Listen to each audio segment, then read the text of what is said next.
যে এখানে একটা বাঁশের ব্রিজ আপাতত চলাফেরা করার জন্য, যেটা হারাং ব্রিজ ভাঙার পরে করা হয়েছিল, এই বাঁশের ব্রিজটাও ভেঙে পড়েছে এবং আজকে প্রায় 16 দিন হয়েছে হারাং ব্রিজটা ভেঙে পড়েছে এবং সরকার থেকে বলা হয়েছিল 12 দিনের মধ্যে বেলি ব্রিজ এনে এখানে ব্রিজ লাগানো হবে। আজকে 16 দিন হয়েছে, বেলি ব্রিজ আসেনি।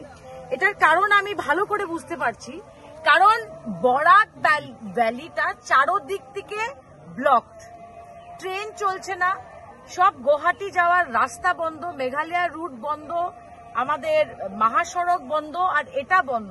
তো বেলি ব্রিজটা আসবে কোথার থেকে? তো আমরা যখন পত্রিকা খুলি, পত্রিকার সামনে দেখা যায় চিফ মিনিস্টারের ছবি উনি সব দিয়ে দিয়েছেন। আজকে যখন আমরা টুইটার খুলি তখন দেখতে পারি যে আসামের মুখ্যমন্ত্রী রোজ একটা করে ছবি দিচ্ছেন যে সব কাজ আসামে হয়ে যাচ্ছে।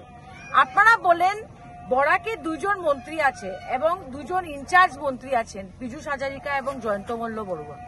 তো আজকে ওদের উচিত ছিল না এখানে এসে মিনিমাম এই গ্রামের মানুষের নিরাপত্তার জন্য এত স্রোতের মধ্যে মিনিমাম এসডিআরএফ এর নৌকাটা নামাতে পারতো না?